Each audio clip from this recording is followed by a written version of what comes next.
Ladies and gentlemen, thank you all so very much for joining us live here on this lovely Monday evening. We have been absent for a week, but we'll get to that here in a second. But as always, this is the Voice of Reason podcast.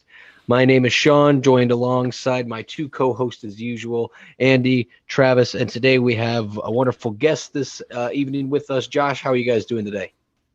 Pretty good. Fantastic. This is Don't Ask About Family Secrets. This is my cousin Josh, and he was one of the last ones to the party, though. You know, we were all 10 years old. I don't know. I think I'm 10 years older than you, Josh, but you know, we always say he's the last one to the party and everything. So. Oh, so he's the youngest. I'm well, yeah, I guess I am. Yeah, he's the youngest of the cousins, so yeah, he was the last to the party. I understand your struggle. Welcome to the show. We love having you. No matter. We do forgive you right off the bat for your relation to Andy. It's a strike, but we'll let it slide for today. We're friends with Andy, so we have to take that with a grain of salt as well. Thanks, pal. Appreciate gentlemen. So first and foremost, we'll address our live Facebook listeners. If you're listening on, Spotify or podcast or Podbean, Apple Podcast, not the end of the world. We were absent last week. A bunch of craziness kind of happened and got shuffled around, and schedules just didn't mesh. So we do apologize for that. But I can say for me, my vacation was a success. And Andy, it sounds like you're feeling better, and the surgery that Briley went through was a success, and everything was good to go. Oh yeah, I was diagnosed with a concussion, and I had to be on the low. But yeah, Briley's surgery was a success, and her gum line is now filled. It's pretty cool looking. It's pretty cool how they did it. But yeah, big success. And Travis just has, he's the normal guy of the group, so Mm-hmm. Now, Andy, would you spin me by, because I know you've talked about it before, but what region is Briley originally from in China? Okay, so Briley is from Chongqing. That would be east. It's bordered like east central to east northeast, or no, I'm sorry, west central to northwest China. It's the largest landmass city in the world. It basically, the city itself is roughly the same size as Austria, so it takes about 2.5 hours. It takes about 2.5 hours to go from, closer to 3 hours, because when we were in the center of the city, and it took us 2.5 hours to get out to where she was at on the edge of the city. And her orphanage was actually in the foothills of the Himalayas. So. Okay. That's what I thought. Was I remember you saying that she was close to the Himalayas. Yeah. And I just couldn't remember where. What? That is a gigantic. Yeah. City. Yeah. Well, I mean, and we've talked about before how China is just everything about it is just unreal, massive. There's nothing small in China except for the people. That's racist, I know, but I felt like a giant when I was there. And you're a giant. Well, yeah, but a giant douche. That's fired on this Monday evening, folks. But no, so okay, cool, yeah, because I know we're going to talk a little bit about China and some craziness that's kind of been coming out of the woodworks. Travis, how about you? Anything interesting this past week go down for you? Anything new? No, pretty regular, man. Was home this weekend, saw my grandma and family, and that's really it. Pretty basic week. Well, Josh, no news is good news, I guess. Josh, why don't you give us a little bit of, other than being my cousin, give us a little bit of background, where you live at, what you do, and that kind of thing. Yeah, so I was born and raised in Illinois, obviously. Sorry. Yeah, right. I know.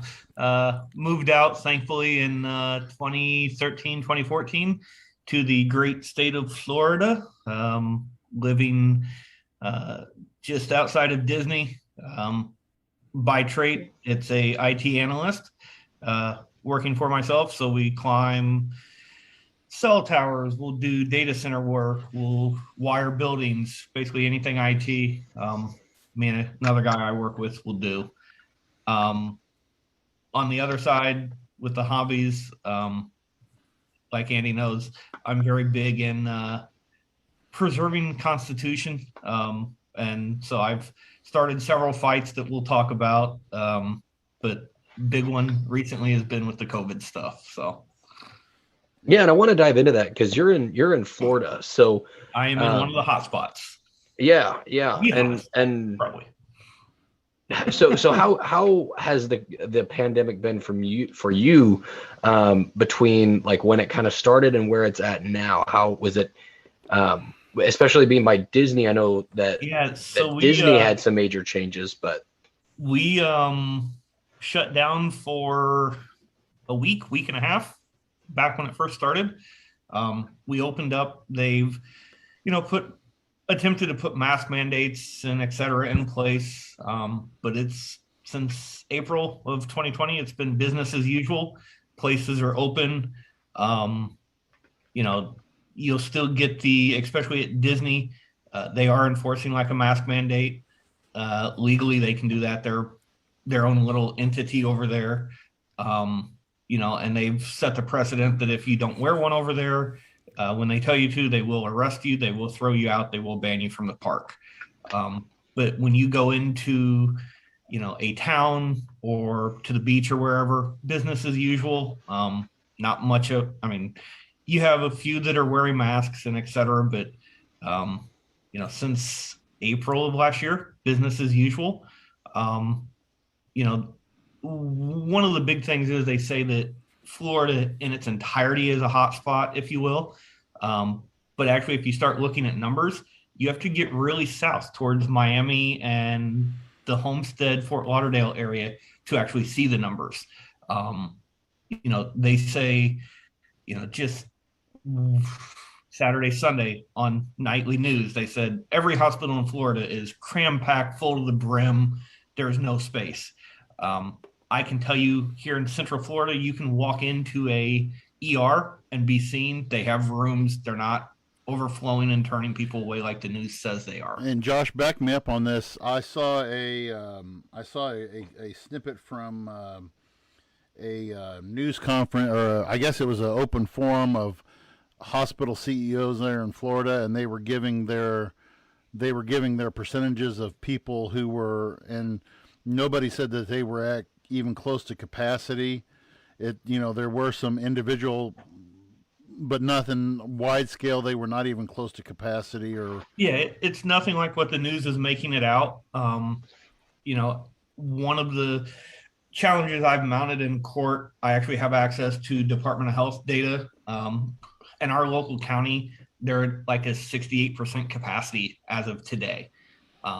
And what they're not really telling you is when they say their capacity, they're not talking just COVID, they're talking entire hospital. So we could be talking, maternity ward is included in that number of capacity.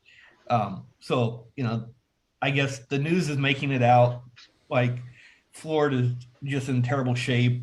We're all dying down here. We're not. So I was looking at some of the things that I came up with, and there's a lot of things to definitely go through with this. And I looked up about Florida. You said no, it said no state mandate. It said city and county level mandates exist. Ron DeSantis suspended all fines and penalties associated with and so that was, and they said, and so in May he signed legislation ceasing all local COVID restrictions, including local mask mandates. How has that been working out? So you still have your counties that are attempting to enforce mandates, but you have, I'll come right out. Me is one of them.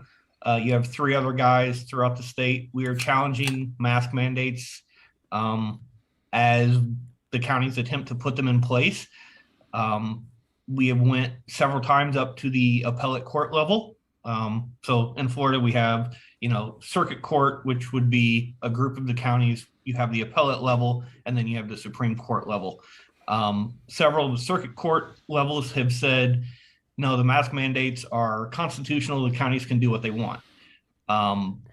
The two cases that have went up to the appellate level, the first district, which is up near Tallahassee, has set the precedent, believe it or not, of they have likened a mask mandate and a choice to wear a mask as on the same level as a woman's choice to an abortion. So, you know, a woman has a right whether she gets an abortion or not. Our Supreme Court and appellate courts have said you and I have the same right whether we wear a mask or not. So that's and in that zone, I'll just interject this, and so my research, and then what I've taught, and of course I've taught these two guys in class. You know, I think if this goes to the federal level, and I'm waiting for this to go to the federal level, the ground that the federal government's going to stand on is this. It's the 10th Amendment, okay? And you're familiar with it. I know you study Constitution. That's a Van Beber nerd thing, but the 10th Amendment gives the states police powers, okay? correct. And you know, to basically to ensure public safety. What is it? Public morals, public Life safety, welfare, health, and morals.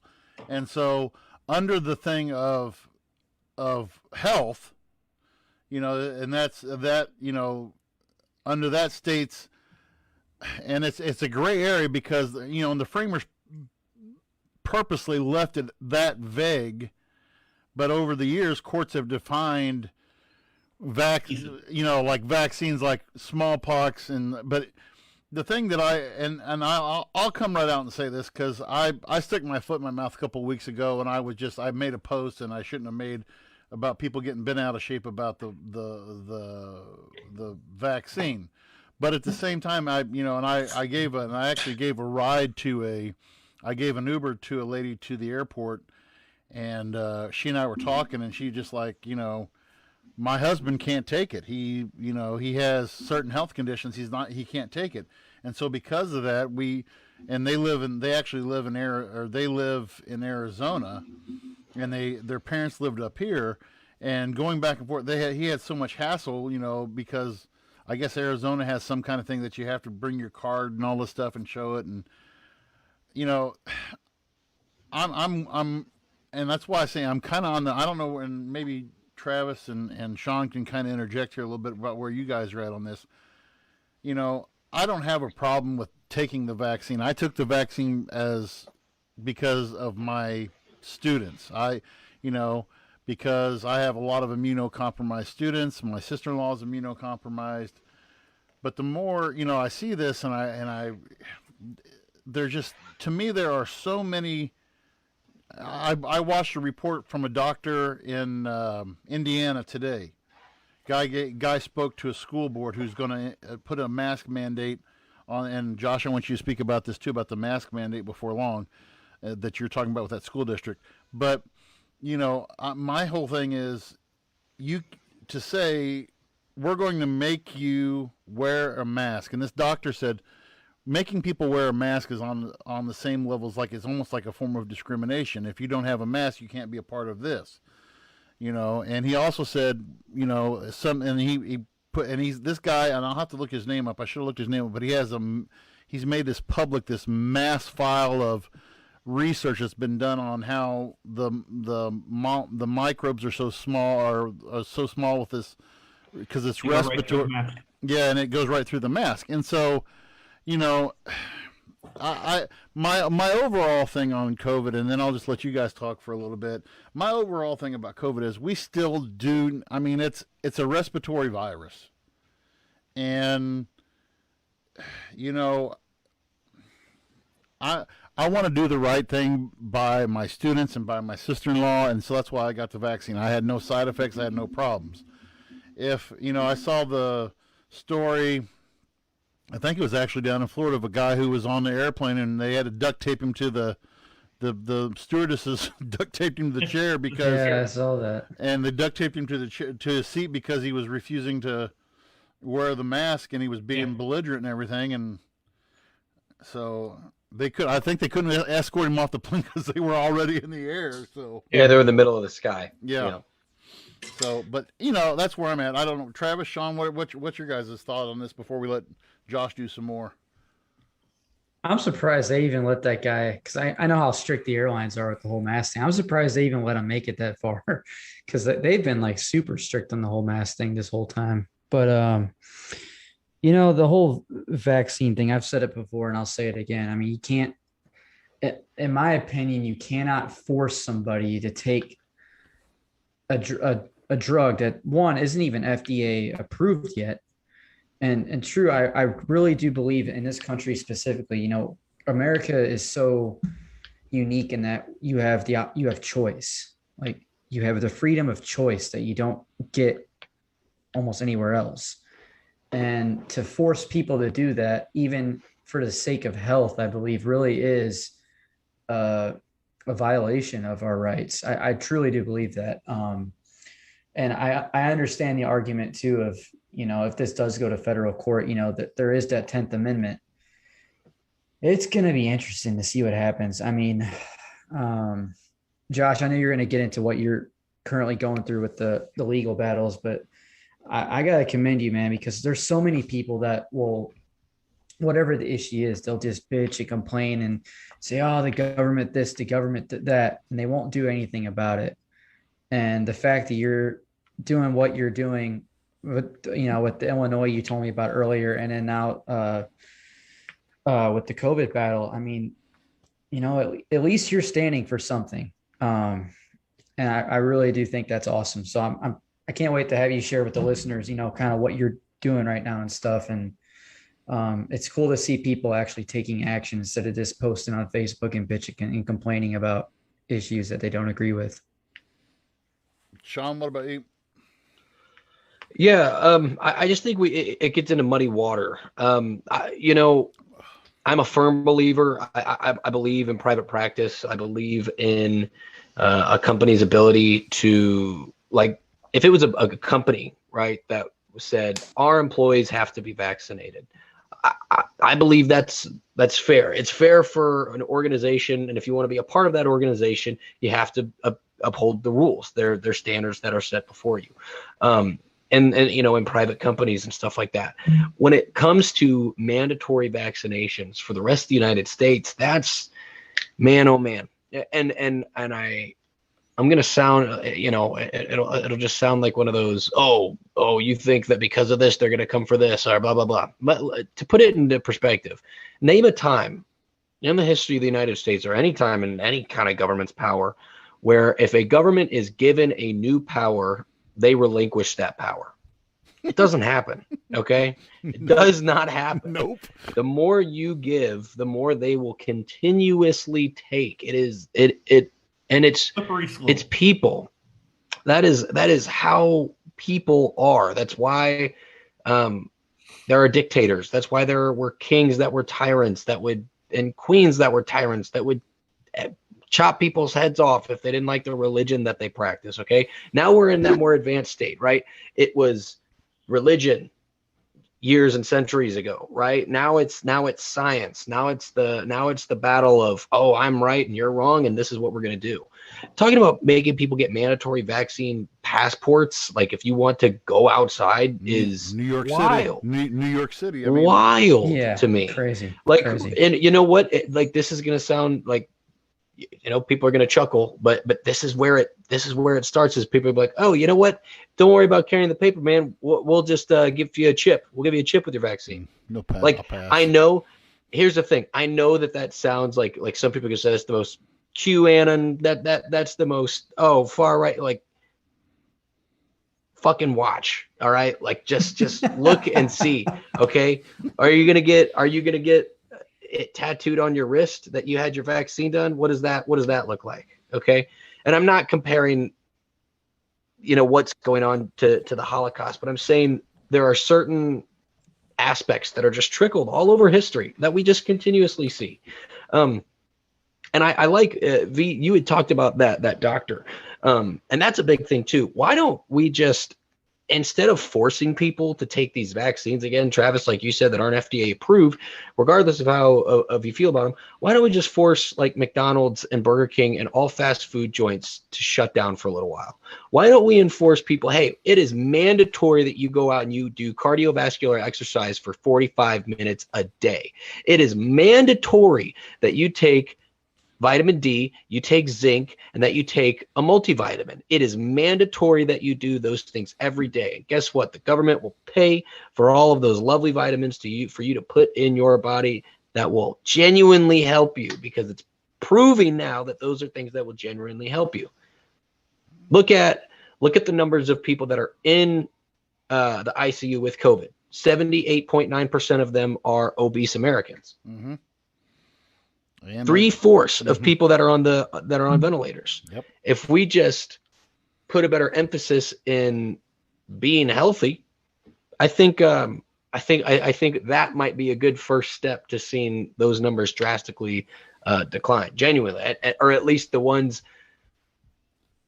numbers that you're seeing of hospitalized, really potentially fatal cases. Those numbers will fall through the roof. Like they will continuously go down. I just want to say real quick with that. I mean, I think that's how a majority of the American society is. I mean, just give me a pill to fix the problem. I got high blood pressure. Just give me a pill. Let's not change the lifestyle choices. Let's just, give me the medicine. Give me, it's quick fix, and I think that mentality plays a big role in this as well. So, John, and it's not, and here's the thing is, it's not even just with like high blood pressure. It's look at the amount of, look at the D-ball. Look at Instagram influencers that are boosting up on steroids. Look at all the influencers that have fake butts, lip injections, cheek. It's always a quick fix. It's never put the work in, and it's getting worse and worse. And I think that's why we see now. I mean, people like, I mean, because of how what the CDC said. You guys remember when everyone was getting the vaccine? They're like, you got the vaccine, you go do whatever the hell you want. Like, you're vaccinated. And then now they're finding out, well, you're still getting COVID. You're still passing COVID on to other people that are vaccinated. So, you guys just don't know it yet. So, Josh, are you familiar with what percentage of Florida population is vaccinated? The last number I heard was like 35 or 40%. And I'm actually was trying to find the dashboard that all the counties were running. I've got that. Hold on a second. I've got that. But the Florida Department of Health actually just recently told the counties they couldn't publish the data anymore. So I'm looking to see if I had a copy, but I mean, it's just very weird. I will admit, I live with my elderly parents. They're 75. My dad's had a stroke. He's vaccinated. He's one of the first that got it. My mom works at Walmart. She hasn't gotten it. She's on the fence whether she'll get it or not. I guess my first question would be, we have 3 different vaccines. None of them have been fully approved yet. Let me ask you this. How many vaccines has Johnson & Johnson ever been fully approved for? None. What does Johnson & Johnson typically make? They make medical supplies. They make a lot of stuff. Well, a lot of stuff, but they've never really dabbled in the vaccine. They've always done the medical supply side. So, my first issue when people ask why I'm not going to take one, well, you have a drug company that rushed one out and people started stroking. You have another one that came out just to compete with them that has had side effects. And you have a third one made by a company that has never made one before. Valid point. Yeah. I mean, that's like, at this point, the 3 of them are making money from somebody. They have to be. I'm going to assume it's our feds writing checks to them. Well, they're free, and their vaccines are free, so somebody's paying for it. Yeah, right. The feds are. Are you in? Excuse me. Are you in Orange County? Is that where you're at? I'm actually in Osceola, but I'm like right on the line. So, well, Orange County. So what they're saying, Orange County right now, they're averaging 1,382 daily cases and 104 per 100,000. And you said, what's the other one you're in? Osceola. Okay, I got it. Now, coincidentally, I will also tell you that I don't know how accurate those numbers would be. Yeah, I'm getting these from. This is from this. So this is from Mayo. I'm on Mayo Clinic's website. Is where I'm at right now. So I don't know if you guys have seen in the news, but when it first came out, and it's still happening today, people that die in car wrecks due to trauma, but have tested positive for COVID. This, yeah, they add those numbers. Right. Calling a COVID death. Right. So the guy that just got rear-ended 2 miles from my house this morning at 75 miles an hour and died, if they test him and he tests up positive or with antibodies, his cause of death is being listed as COVID in the state of Florida. Josh, what was the source on that? It's all over the news. Like that's a legitimate thing. Yeah. Several news stations have reported that families have gotten death certificates listing COVID. Yeah. And I can actually vouch for that too. One of our former alumni from Clopton, I actually asked her to be on the show tonight along with us. She, for fear of her job and everything else, she didn't want to be on. But she is a emergency room tech and an OR tech.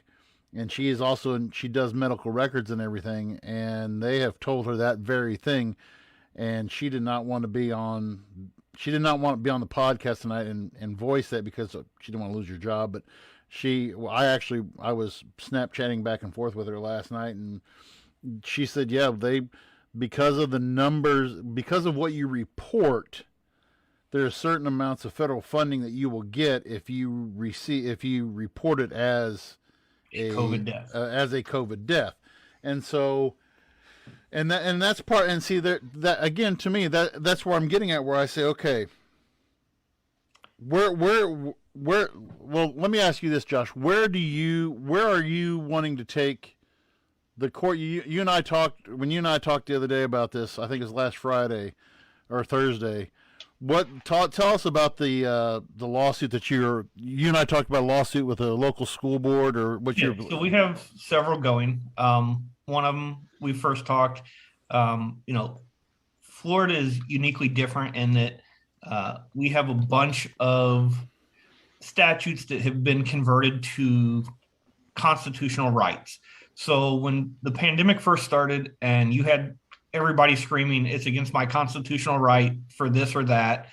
In 99% of the states, that's accurate. You don't have a constitutional right for certain items. In Florida, we do have constitutional rights.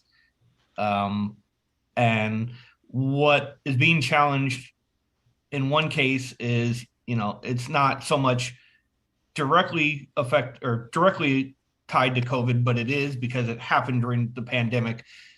So the first one is governments have seen fit to start making decisions and everything without public input, public notice, behind closed doors.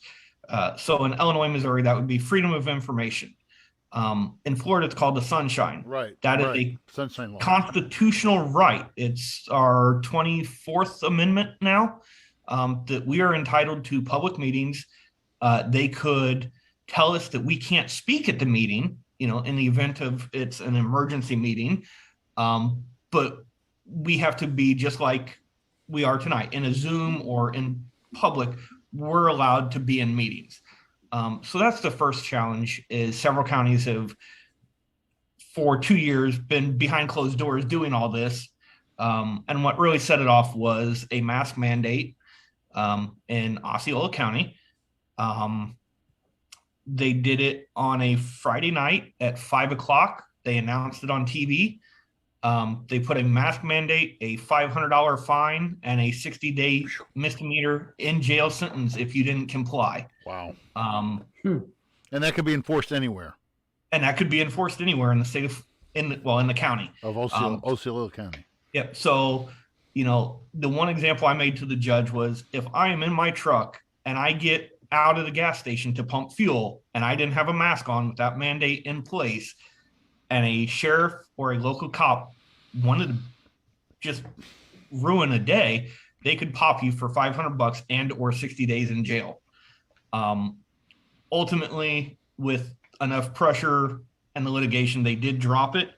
But we're still fighting because, at any point in time, they could decide to do more of this type of stuff, and we wouldn't know because of the public meetings. Now, the second one, you guys have probably seen our Republican governor. He is very,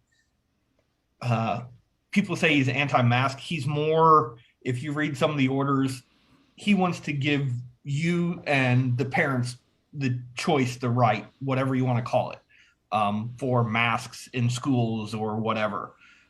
So, Andy, as a teacher, it's your right and your choice, your decision, whether you wear a mask in class or not. It's your right if Briley and Bryson wear a mask in class at school or not. Likewise, in Illinois, Pritzker has basically said, everybody's wearing a mask. It's mandatory, blah, blah, blah. But in Florida, our governor has said the schools cannot mandate it. It is a choice of the parent and the teacher. We unfortunately have several school districts. I think there's 12 now that have, we don't start school for another 2 weeks. But they have come out publicly and said that they plan on defying the executive order that's been signed. They plan on defying the state statutes that have been, passed by both legislatures, signed, and they plan on mandating every single person wear a mask in the building. Well, let me play devil's advocate just for a little bit here, Yep. because I know we do have a lot of folks who are on the other side of this issue. All right, so let's go back to the 10th Amendment. The 10th Amendment, when it gives the states that police power to regulate public health, okay? Yep. Because part of the thing, and I think sometimes this gets lost in interpretation with the Constitution, is not only does the Constitution protect you, but it also protects others from Everybody else. Yeah, it protects others from you, and so I think what the argument is for some other people on the other side of this is, okay, I want my child, because I want my child to be in school. I want my child to be in school. I can tell you as a teacher, when we did our semester of remote learning, remote learning is a joke. It sucked. It sucked. And remote learning is a joke. But when I say, okay, I want my kid to go to school, but I want to keep my kid safe from if you're in a high concentration area of where there's a high risk of getting COVID, okay. Missouri, I know Missouri, Florida, Arkansas, and I forget, they're the highest. You have the most likeliest chance of getting COVID in these places. So they're saying, okay, I want my kid to go to school, but I want to protect my kid from the chance of getting COVID. So so you say, oh, well, then just keep your kid at home and do homeschool.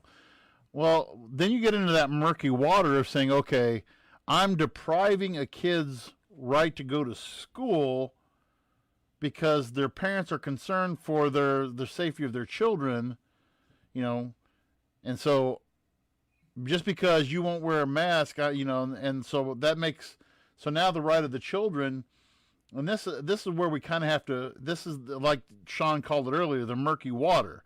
This is where we say, okay, I have the right to not wear a mask. Okay, but what about the other right of that kid who's got leukemia or that kid who's got whatever immunocompromised thing? What about that kid who has it? How are we going to protect that kid from the kid who doesn't want to wear the mask? And this is where I'm on the fence, because and Sean and Travis probably, I don't know if I ever used this example with you guys in class. Okay, so I have the right to have crazy arms. Okay. I have the right to wave crazy arms, okay? But my right to have crazy arms, you know where my right to have crazy arms ends at? Right there, okay? Right. My right to have crazy arms ends where your head begins, Okay, we don't have. That's the thing, and the argument that some people are having to counter that. And Josh, I want to get your response to this. Is okay. Yes, you have the right not to wear a mask, but what about my right to be safe from you, who may not have? You may be what do they call that when you don't show any of the symptoms? You're asymptomatic. You're asymptomatic. But my kid's immunocompromised. Whose rights matter more? So my response to that is, like I said in the, you and I were talking back and forth. It will apply here. It doesn't apply most everywhere else. Well, it applies Texas too because they have very similar. The executive orders are written as I have a right not to wear one. You and your kid have a right to wear one. It's not the orders aren't telling you can't wear one. The order is telling the school district the state has decided you don't have the power at the very local level, meaning a school district, to tell everybody they have to wear one. So he's basically put the decision in, like I said, the teacher's hands and the parents' hands. If you want Briley and Bryson and you to wear one, that's your choice. Just as it's my choice not to wear one. Well, that's where people, the concept in constitutional law is we refer to it as majority rules, minority rights. Okay, when majority rules, you have to look at what's minority rights going to be. The minority right. So right now, the majority is ruling. You got to wear, because we are in a. I'll just call it what it is. I mean, you're seeing more. This is more, and I hate talking politics into this issue, but it has become highly politicized because you are seeing, Democrats and really pushing this agenda, and really, you have Cuomo or I forgot who the mayor is of New York now, but you're seeing him push, this passport. You're talking about in Osceola, the majority said, or the party or whoever's in control saying, okay, we're going to have a mandatory mask mandate, whereas the minority says, I don't want to wear a mask. Well, the reverse is true also, though. What if the majority says you don't have to wear a mask, but the minority says, okay, what about my right to safety, my right to safety? Where do you see how is due process playing into all this for you guys? So on specifically the school mask side, I'm actually looking at 3 right now that are challenging it on both sides. They'll probably all be condensed down. Do I think his executive order, the way it's written, is unconstitutional? No, because like I said, it's giving you the choice of whether or not you do something instead of telling you to do something. Before we came on the air, I'll just bring it up. We're in a unique situation that we have a Supreme Court and an appellate court that has likened a mask mandate to a woman's right and choice of whether she gets an abortion or not. I would have to go pull the opinion. It's 32 pages long, but they basically cited that it is a right to privacy on whether you wear a mask or not. It's I'm trying to remember what the order said, but it basically went down to the government doesn't have a right to tell you what medical decisions you make for yourself. And that is a choice that you yourself and your family have to make. How that's all going to play out, I don't know. And we've had this discussion many times. Sean's talked about this with legalization of marijuana. We've talked about this with a lot of different issues. And Sean, I want you to jump in on this anytime too. When the government starts to get to the point, and this is the other side of the fence that I'm on. Okay, so when the government starts getting to the point of telling us what you can and cannot do, personally, do I agree with gay marriage. No, I don't. But is it the government's right to come in and say you can't marry someone because, just because I don't share that viewpoint? I don't share that viewpoint. Do I believe people have the right to do that? Yes, they do. Do I believe that, I've seen personally, I've seen people who have had certain health issues, and since the legalization of recreational now marijuana here in Illinois, I know people who have suffered with seizures and with Parkinson's who are taking marijuana now who are, but that was because of legalization, because they're saying, okay, we're not going to restrict you to do this. I've said this before, and I'll say it again. I think if Thomas Jefferson and George Washington, those guys were around today, they would be rolling in their graves, because Thomas Jefferson said it best: a government that governs the best is the government that governs the least. So, I don't know, Sean. What are you thinking on this? A lot. I'll be honest with you, a lot. I wanted to kind of rewind just a smidge, and I will go back to that question.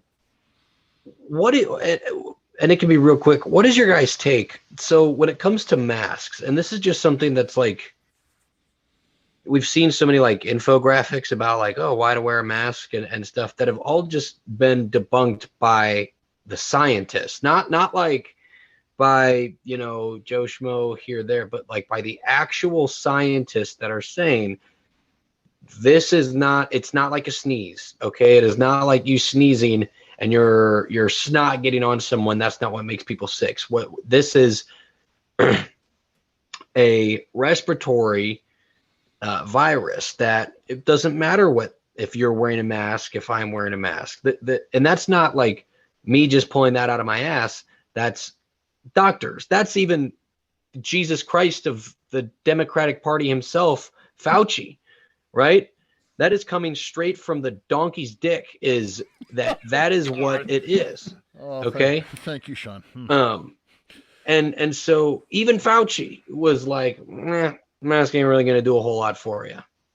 So why is that what like a lot of these folks are just going back to, just the mask, when if they took 4 seconds to just read what the scientists and what the doctors are saying, the masks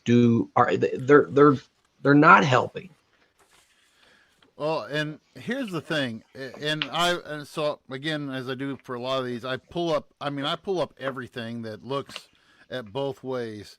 There was I found one study that said, okay, I gotta find it here. There was one state that did a study in 2020 that said, okay, when we started doing masks, we saw a decline in, according to a study conducted by the CDC in Kansas following Governor Laura Kelly's July 2020 mask mandate, on a county-by-county basis, the 24 counties with mandatory mask mandates saw an overall decrease in COVID-19 cases, while 81 counties that opted out of the mask mandate continued to see increases in cases. I can make data say whatever I want it to do, okay? Now, here's the thing. There are a lot of variables that we don't know about. Number one, 2020, most of America was still pretty much on.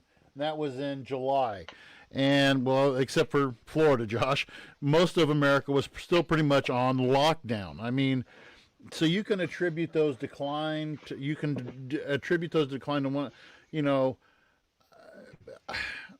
and I think that I thought masks were silly at first, and I still think when we got into the classroom and we had, our principal said, you're going to wear a mask out in the hallway, and towards the end of the year, chin diapers. Yeah, that's what they were. They're just sitting right there on their chin, and our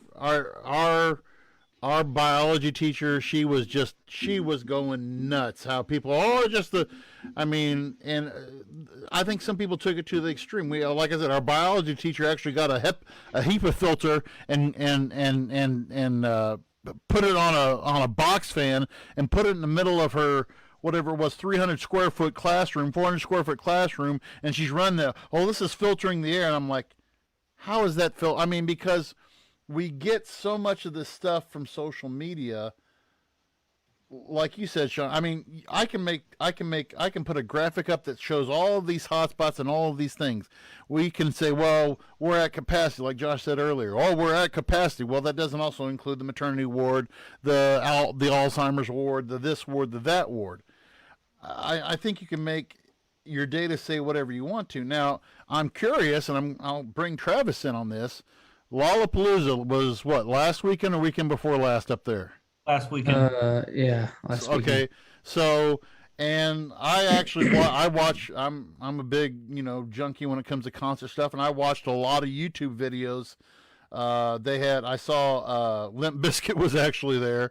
But that throws me back right there. But Limp Bizkit was there, and they were doing it, and I was watching this video, and Fred Durst is up there on stage, and he's reaching out and he's giving high fives to everybody in the crowd, and then they do the camera the span of the crowd. I didn't see a mask anywhere in that crowd. I did not see it, and I guarantee you, I think they said they had somewhere upwards over, what was it, a 3 or 4 day event. They had somewhere to upward. They were averaging close to 100,000 people going through a day. Oh, I believe it. Yeah, it's a big deal. And so, and I watched them. I think when Foo Fighters were there, and every video I saw, and they did the pan of the crowd. I never saw a mask one, performers or. So I mean, we either have to, and the other thing that I really scratch my head about is all the stuff about Obama's birthday party last weekend. Obama had Obama's birthday party last weekend. And it was scaled down. Yeah, it was scaled down. So I got a news blurb from I forgot who it was. I may have sent it. I don't know if I sent it on our group chat or not, guys. But it basically, the guy was asked to delete some of his photos. Yeah, it was like the DJ, right? Yeah, it was the DJ, and he was asked not because he wanted. I do the same thing whenever I do a gig. I always put stuff up to promote our. Oh, by the way, tonight's Voice of Reason podcast is being brought to you by Van Beber and Son DJ Services. But just my free plug there. But I paid I paid them. But anyway, but the DJ, yeah, and so he put it on his, I think it was his Instagram account or whatever, and they asked him, please pull that down because the pictures were. It wasn't scaled back. There weren't people wearing masks. And so, and heck, whenever you saw, Fauci at some of these ball games, he's not wearing a mask, So, yeah, one of the funny, because I was actually going to bring that up. Because people are comparing. So Sturgis Motorcycle Rally is going on right now, and people are acting about how this is because it's typically a more right-leaning crowd. Let's just say, and not in all cases, but in most, and let's just say it is. Let's stereotype and say it is. People are saying that this is going to be the super spreader event of all super spreader events. When, I mean, if we go back and look at Sturgis the last 2 years, I don't necessarily think that was the case either, or not like they were saying that it was going to be. And the arguments that I saw was people at Lollapalooza, they had temperature checkers and, went and made sure that, people weren't, if you had here's the thing, people were rolling through, if you had a vaccine passport or your vaccine card, you were good to go. But here's the thing.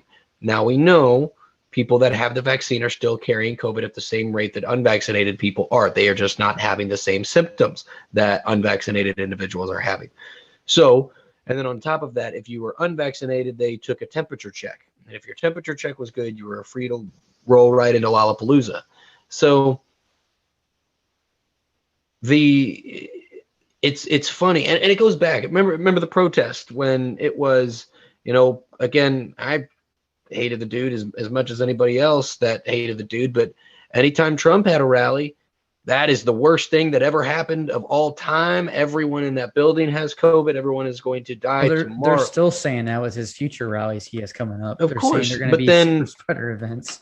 When people were marching in the streets, which I want them to do, I want people to protest, but that was okay because it just depended on what the narrative was for.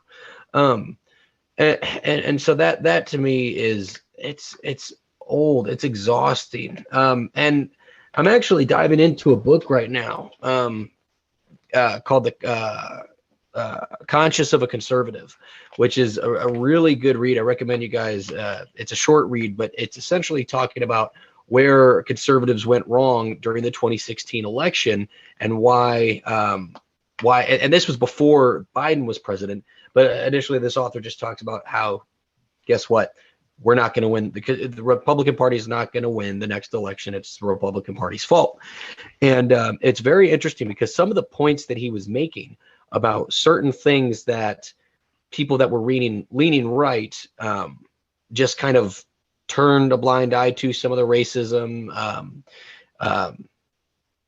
xenophobia, some of the stuff that people did turn a blind eye to when Trump was elected was now you're starting to see the left do some of those things. Not turning a blind eye to racism or xenophobia, but really, really trying to force a narrative that they're creating that that it's us against them, it's us against them, and it's been like that. But since Biden has become president and since the pandemic era, you're typically seeing more left-leaning individuals forcing what they want upon everyone. And what did we learn when Trump became president? There's a thing called the silent majority that will decide elections.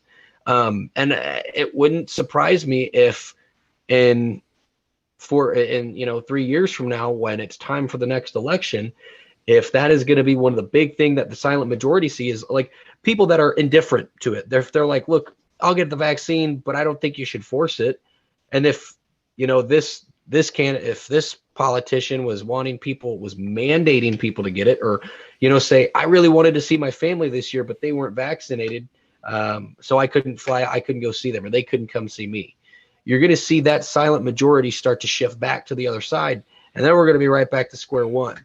So I definitely think, I know it sounds silly, but when you start mandating things, and not just masks. Masks are one of those things where, I'll be honest, I don't give a shit. If you want me to throw a piece of cloth in my face, okay, nothing's going into my body.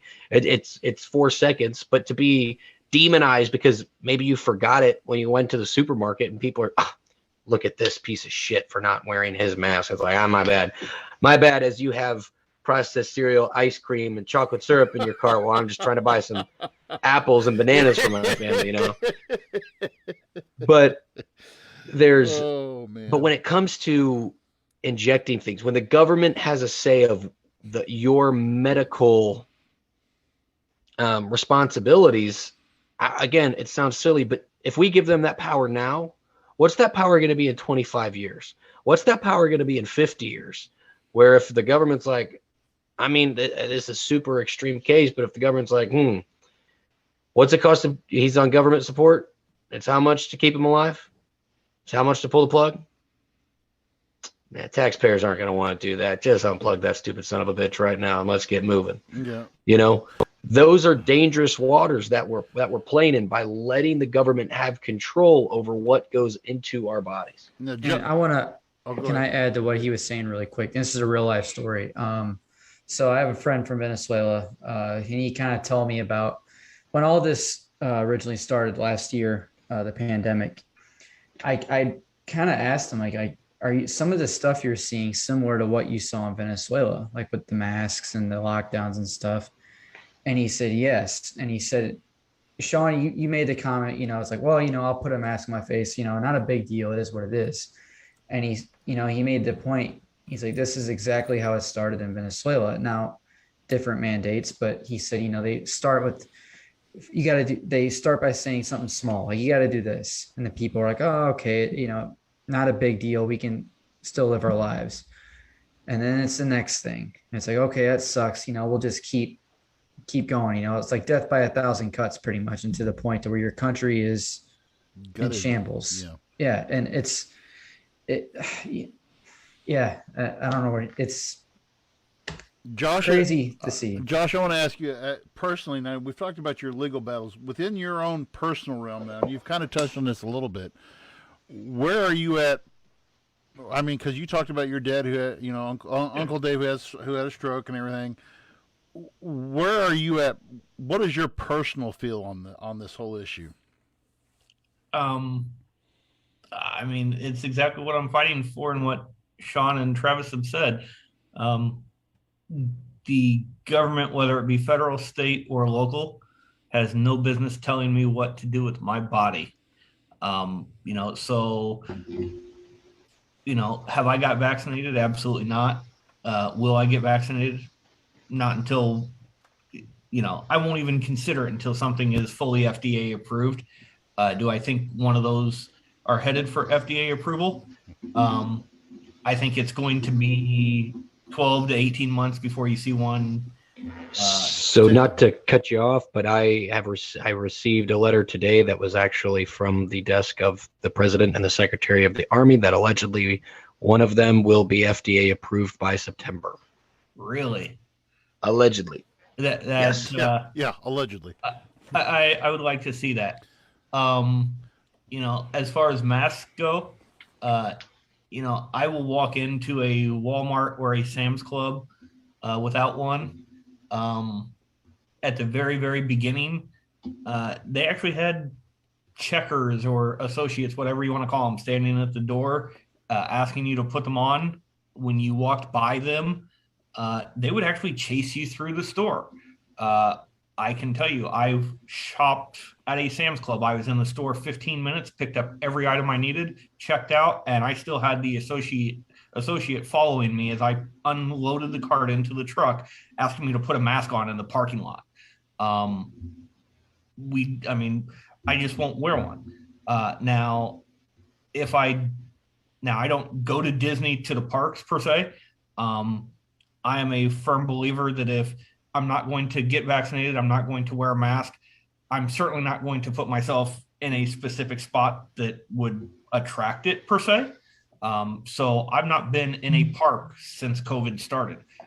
Does that mean that I won't go to the Disney property and eat? Absolutely not. I will go do that. They have been very strict, very loose. It's very fluid at Disney. As I talked before we came on, they are a private entity, so they can do as they please. And they have shown that they will take drastic measures if you don't do what they say, including arrests, and the courts and prosecutors have actually followed through with it. So at Disney, if they say there's a mask required, which right now I think the policy is indoors. So if you're in a ride per se, you're supposed to have one on. But if you're out walking around on Disney property at the springs, going into a restaurant, you don't have to have one on.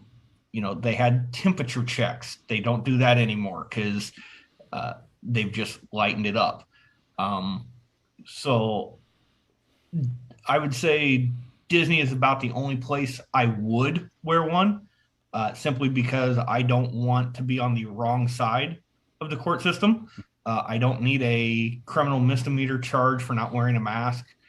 It's been proven that the governments can't really mandate it in court, but yet the private entities can. Right.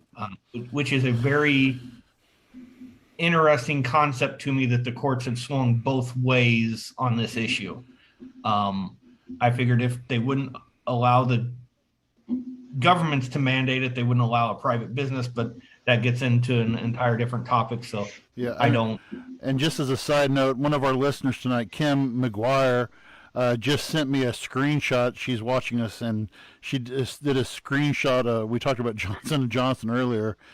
Talcum powder cash settlements, ovarian cancer, and Johnson & Johnson's baby powder. Court awards $4.69 billion. Check to see if you qualify below. So, yeah. I heard about that, actually. Yeah. Good job, Johnson & Johnson. I actually need that because that's the powder that we've been using for my daughter. So send me that. Send me the link. Oh, no. And I mean, I actually did find the Florida dashboard. It took some searching, but I found it again. Just to give you an idea, Osceola County, you asked, what people were vaccinating, et cetera.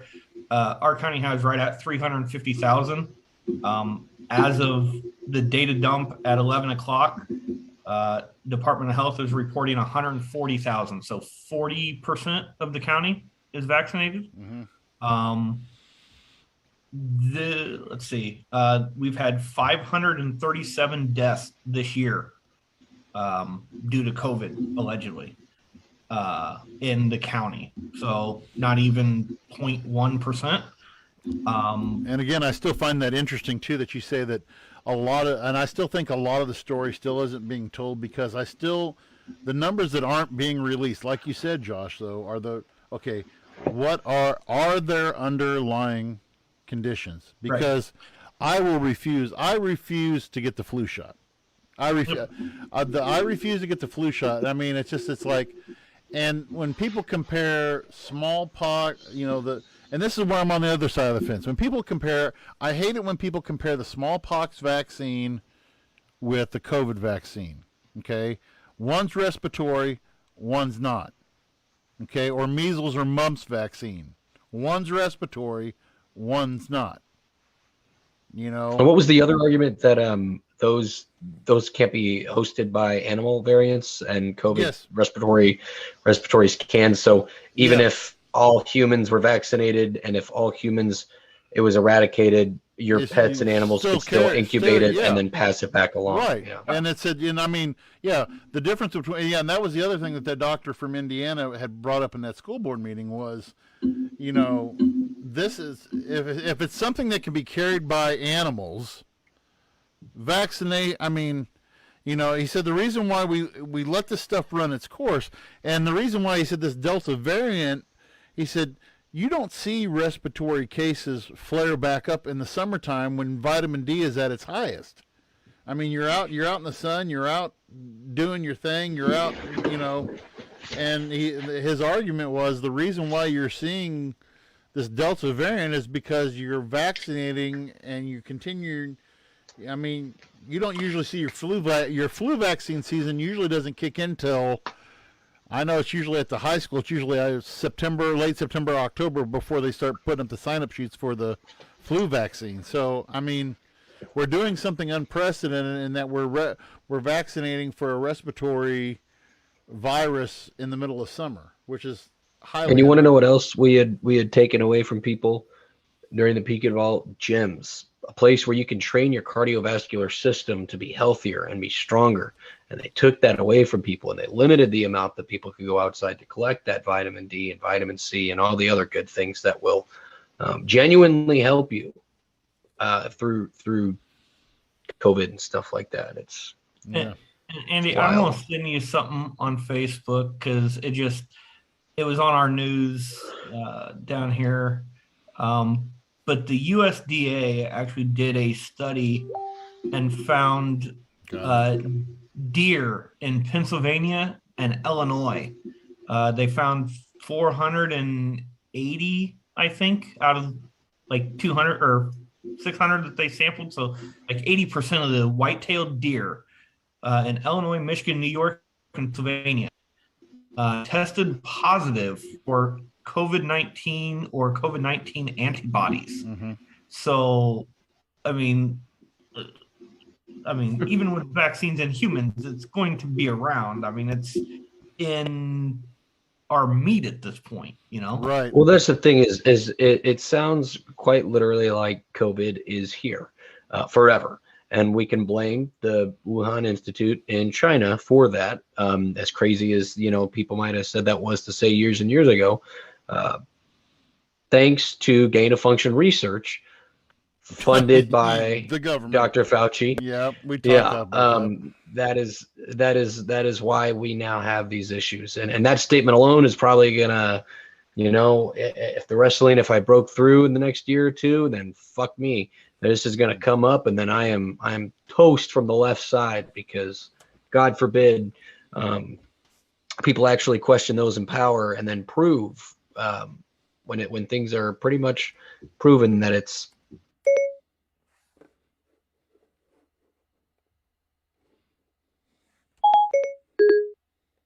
Gentlemen, I had a lot of fun on this one. Yes. I know Yes. this is definitely one of those things that we can continue to circle back, because guess what? With COVID-19, it's going to be a different conversation It's next a gift week. that keeps on giving. Yes, and unfortunately, that is the world that we live in for now, and hopefully one of these days we'll come to see that's the world we live in. So, Yep. I want to do this episode again, like a part 2, but I'm going to wear a tinfoil hat and I want us to go like down the rabbit hole. I mean, conspiracy theory it up, like Bill Gates microchips, like everything. Oh my gosh. Yeah, you two guys that are working on the cell towers, it's the 5G's fault. It is the 5G. Maintain. You sons of bitches. That's all you got. People actually think that. Yeah. They do. Yeah. It's awesome. It's awesome. It is. Well, gentlemen, is there anything that you guys would like to add before we sign out for this week? Josh, thank you for. I know it's 11:17 in Osceola County now, but thank you for spending part of your evening with us and coming on and telling your story. And we'll do it again. Yeah, man, we always love having repeat guests on our show and everything. So yeah, thanks for being here. Keep fighting a good fight. Hey, we're going to try. And again, for our listeners, make sure you guys catch us on Spotify, Apple Podcasts, Podbean, anywhere you guys listen to your podcast, youtube.com, right here on Facebook Live. We are available. And remember, this week's episode was brought to you by, just so I have it correctly, it is Andy Van Beber and Son, DJ. Yes, we are. Anybody who wants to sponsor, please contact me. I found out we're trying to widen our audience group a little bit, but yes, this week I decided to test it out, so we'll see how it works. Yeah, and this is just for our listeners real quick. You guys have been awesome from the get-go. We have a blast doing this, and we're glad that those that do listen to us are enjoying it. If this week or next week even, we'll make a big push on our socials so you guys can see it. But if you guys could please, when you see us go live, give us a like. Even if you don't have time to listen to us during the live, if you could give us a like, comment, and say hi, and share the post. Yeah, sure. So it pops up in your friends' feeds that might have time to listen. It's really cool getting messages from friends that I haven't even talked to in a long time, that let me know that they watch the show and let us know that they really do enjoy it. Yeah. So if you guys could please help us out by giving us a like, share, all that good stuff, it would really mean a lot. And I can't wait to talk to you guys next week. I'm really hoping we dive deep into some of the North Korea stuff. I think that'll be a really good conversation. Yep. And you boys don't have too much more fun this week. Everyone, again, thank you all so much for listening. This has been the Voice of Reason podcast. We'll see you guys next time.